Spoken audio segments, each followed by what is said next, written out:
नमस्ते दोस्तों, स्वागत है आपके अपने YouTube channel Aradhana and blogs पे। दोस्तों आप लोग कैसे हैं? तो उम्मीद करती हूँ कि आप लोग ठीक होंगे, अच्छे होंगे। दोस्तों आज की वीडियो में हम बात करेंगे कि पाप मोचनी एकादशी कब है, तिथि कब से प्रारंभ हो रही है और पारण का क्या समय है और क्या क्या नियम विधि हमें उस दिन रखना चाहिए, और साथ ही साथ हम एक पाप मोचनी एकादशी व्रत की कथा को भी श्रवण करेंगे आज की इस वीडियो में।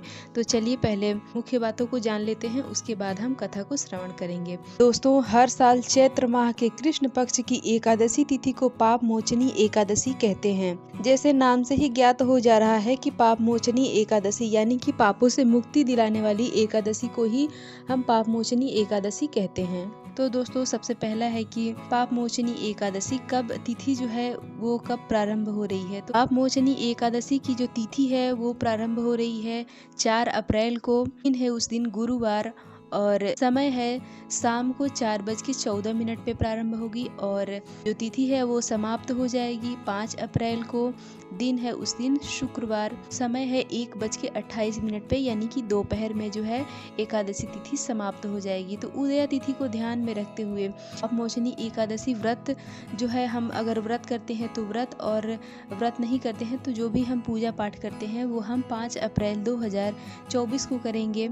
दिन है उस दिन शुक्रवार। और जो लोग चावल का त्याग करते हैं एक दिन के लिए, जो एकादशी तिथि पे चावल का त्याग करते हैं, वो लोग भी 5 अप्रैल को ही त्याग करेंगे। दोस्तों एकादशी तिथि में 3 दिनों का बहुत ही महत्व होता है, यानी कि दशमी तिथि, एकादश यानी कि 11 का तिथि, और द्वादशी जो कि पारण का तिथि होता है। तो दोस्तों हमें इन विशेष बातों को ध्यान रखना चाहिए कि हमें जो लोग व्रत करते हैं वो लोग एक दिन पहले ही चावल का त्याग करेंगे, और साथ ही साथ मूली, मसूर की दाल, सेम, ये सारी जो चीज़ें हैं वो एक दिन पहले से ही हम अपने खाने में वर्जित कर देते हैं। और अगले दिन सुबह उठ के अपने घर की यथासंभव साफ़ सफाई करके, और जितनी हो सके हम पीले चीज़ों का उपयोग करेंगे, चाहे वो कपड़ा हो, मतलब कपड़ा पहनने के लिए है, फूल है, या फिर भोग में आप जो भी कुछ बनाएं, कोशिश करें कि पीला चीज़ों का ही भोग लगाएं। भगवान विष्णु को ये दिन जो है समर्पित होता है, और भगवान विष्णु के किसी भी स्वरूप का हम आप पूजा पाठ कर सकते हैं। अगर आपके घर में लड्डू गोपाल जी हैं तो उनको आप स्नान कराएं विधि पूर्वक, चाहे तो आप पंचामृत से भी स्नान करा सकते हैं, और पंचामृत से स्नान कराने के बाद उन्हें साफ स्वच्छ वस्त्र धारण करवाएं। उसके बाद आप विधि विधान से पूजा पाठ करें। इसके बाद जो है आप किसी भी विष्णु भगवान के किसी भी मंत्र का जाप करेंगे। अगर आपके पास संभव है तो आप किसी भी मंत्र का 108 बार जाप करेंगे। साथ ही साथ हम माता लक्ष्मी की भी पूजा करेंगे, क्योंकि उस दिन जो है शुक्रवार भी है, और विष्णु भगवान के साथ माता लक्ष्मी की पूजा हमें करना चाहिए, और जो कि हमारे लिए बहुत ही शुभ होता है।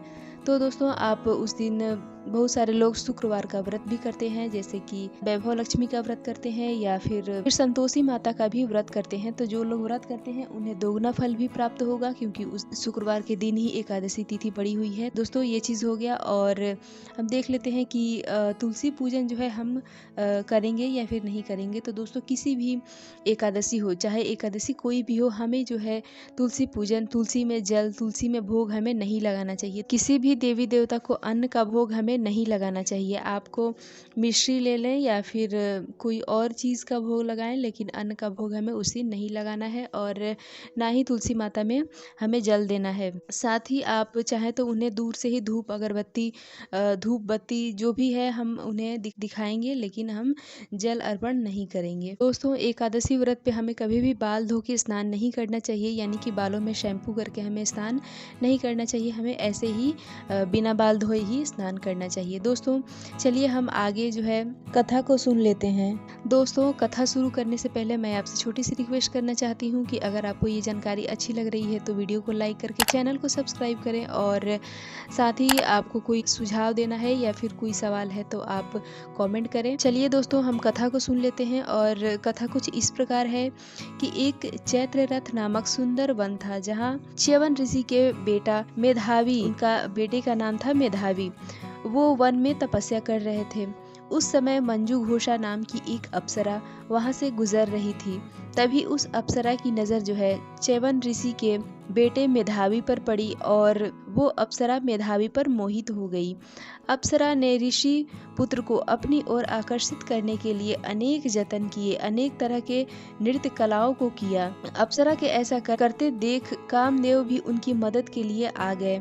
तत्पश्चात ऋषि पुत्र अप्सरा पर मोहित हो गए और इस प्रकार जो है तपस्या भंग हो गई और वो भूल गए कि वो भगवान शिव की तपस्या करने के लिए आए थे। जब समय बीता तो मेधावी को यानी कि जो ऋषि पुत्र थे उन्हें एहसास हो गया कि उनसे बहुत बड़ी गलती हो गई है। तब उन्होंने उस अप्सरा को दोषी मानते हुए अप्सरा को श्राप दे दिया कि वो पिशाचिनी बन जाएगी, जिससे वो अप्सरा बहुत ही दुखी हो गई और वो ऋषि पुत्र के श्राप के कारण पिशाचिनी बन गई। इस प्रकार अप्सरा ने अपनी गलती को मानते हुए क्षमा मांगी। तब मेधावी ने अप्सरा को पाप मोचनी एकादशी के बारे में बताया। तब अप्सरा ने मेधावी के बताए अनुसार पाप मोचनी एकादशी का व्रत विधि पूर्वक किया। पाप मोचनी के पुण्य प्रभाव से वो पिशाचिनी के पीड़ा से मुक्त हो गई और पुनः दोबारा से अप्सरा बन गई और स्वर्ग को लौट गई। बाद में ऋषि पुत्र भी पाप मोचनी एकादशी को किए और अपना खोया हुआ तेज को वापस पाया। तो दोस्तों ये थी पाप मोचनी एकादशी की कथा। ये कथा आपको कैसी लगी कमेंट में ज़रूर बताएं और साथ ही जय श्री हरि विष्णु जरूर लिखें कमेंट में। मिलती हूँ इसी तरह के एक और वीडियो के साथ, तब तक के लिए बाय।